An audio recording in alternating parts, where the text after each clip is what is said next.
தினம் இலங்கை போலீஸ் தலைமையகத்துக்கு முன்பதாக இந்த ஆர்ப்பாட்டம் நடைபெறுகிறது.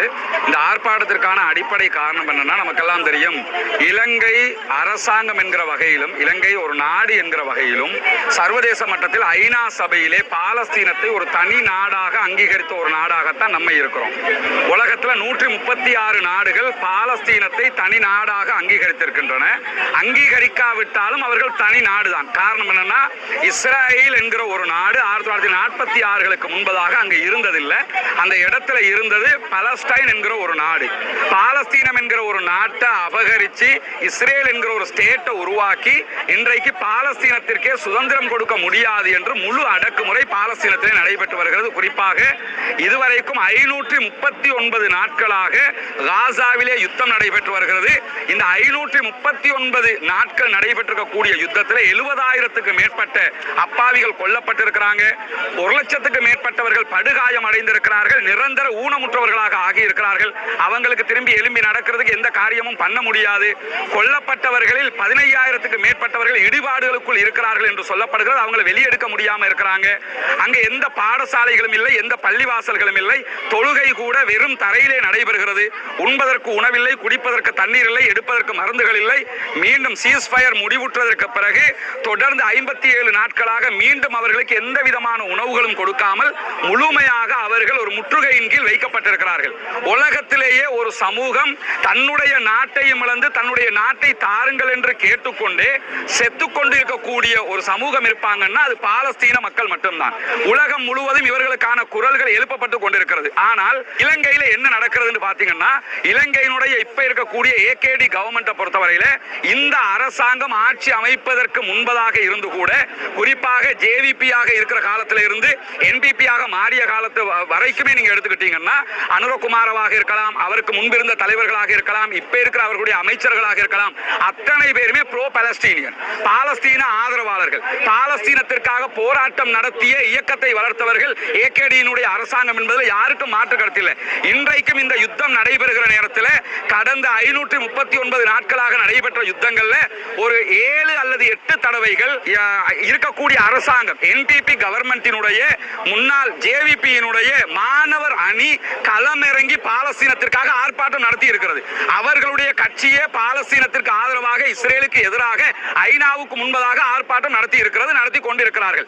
இன்னும் சொல்ல போனால் இந்த யுத்தம் ஆரம்பித்து 3வது மாதங்களை தாண்டுகிற போது சரியாக 100வது நாள் வரும்போது ஹைபாக் கோனர்ல ஒரு பெரிய பாலஸ்தீன சமாதான மாநாடு நாங்க நடத்தி இருந்தோம்.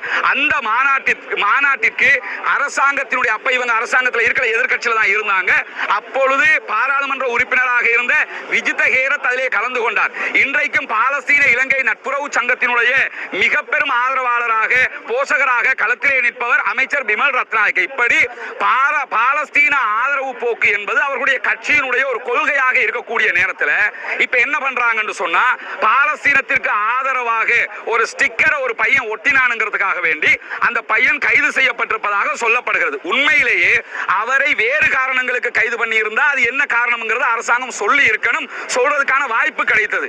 அண்மையில ஒரு ஊடகவியலாளர் நலிந்த ஜெயதீஷ் அவங்கள்ட்ட வெளிப்படையாகவே கேட்டாரு, இது எதுக்காக கைது பண்ணீங்க, இந்த கைது நோக்கம் என்னன்னு கேட்கும்போது வேற நோக்கம், வேற காரணம் இருந்திருந்தா அவரை நாங்க அந்த காரணத்துக்காக கைது பண்ணி இருந்தோம் என்று அரசாங்கத்தினுடைய ஊடக பேச்சாளர் சொல்லி இருப்பார். ஆனா இந்த நிமிடம் வரைக்கும் அவர்கள் சொல்லவில்லை. சொல்லாமல் 5 நாட்களுக்கு மேலாக அந்த பையன் அகமது என்கிற பையன் கைது செய்யப்பட்டு வைக்கப்பட்டிருக்கிறார். இன்னும் சில பேர் இன்றைக்கு விசாரணைக்காக எடுக்கப்பட்டிருப்பதாக சொல்லப்படுகிறது.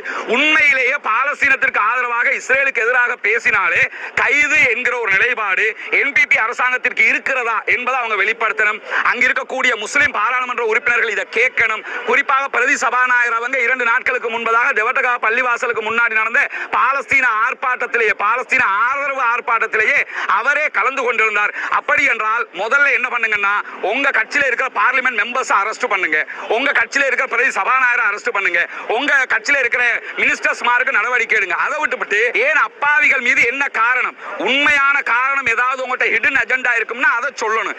இல்லைன்னு சொன்னா இந்த பையன் கைது செய்யப்பட்டது பிழைன்னா அந்த பையனை விடுதலை பண்ணணும். இது ரெண்டும் இல்லாம பாலஸ்தீனத்திற்கு ஆதரவாக இஸ்ரேலுக்கு எதிராக ஸ்டிக்கர் ஒட்டி அப்படின்னா நாடு முழுக்க நிறைய பேர் வெஹிக்கிள் ஸ்டிக்கர் ஒட்டிக்கிட்டு போறாங்க, டி-ஷர்ட் போட்டுக்கிறாங்க. இந்த ஆர்ப்பாட்டத்தில் கூட கூஃபியாவை போட்டுக்கிட்டு திரியிறோம். ஒவ்வொரு நாடு முழுக்க இலங்கை முஸ்லிம்கள் மட்டுமல்ல, இன்றைக்கும் சட்டத்தரணி சுவஸ்திகா எப்பொழுதுமே முந்தானைக்கு பதிலாக கூஃபியாவை தான் போட்டுக்கிட்டு திரிவாங்க. அப்ப கூஃபியா போட்டு கைது பண்ணுவீங்களா?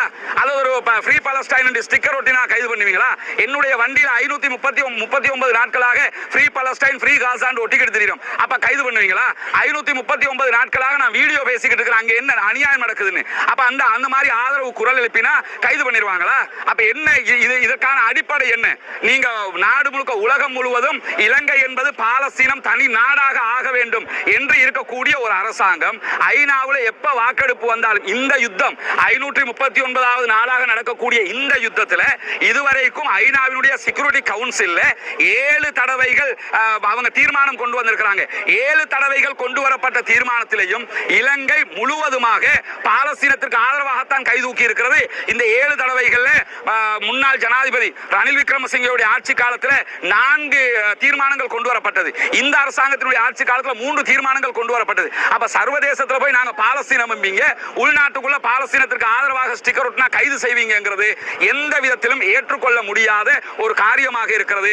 சர்வதேசத்திலும் ஒரு நிலைப்பாடு, உள்நாட்டுக்குள்ளும் ஒரு நிலைப்பாடு, கட்சியிலும் ஒரு நிலைப்பாடு இருக்க வேண்டும். இன்னும் சொல்ல போனா இலங்கை முஸ்லிம்கள் தங்களுடைய வாக்குகளை அள்ளி தந்தாங்க ஏகேடி அரசாங்கத்துக்குங்கிறது தெரியும். எதுக்காக தந்தாங்கன்னா பல காரணங்கள்ல ஒரு காரணமாக எதுவும் இருந்ததுன்னு சொன்னா நீங்க எப்பொழுதுமே பாலஸ்தீன மக்களுக்காக நிப்பீங்க, பாலஸ்தீன அரசாங்கம் உருவாக வேண்டும் என்று நிப்பீங்கிறதுக்காக. அப்படிப்பட்ட ஒரு அரசாங்கம், அப்படிப்பட்ட ஒரு ஜனாதிபதி, அப்படிப்பட்ட ஒரு கட்சி இப்பொழுது இந்த விவகாரத்தில் அமைதி காப்பது என்பது நாங்கள் ஏற்றுக்கொள்ள முடியாது.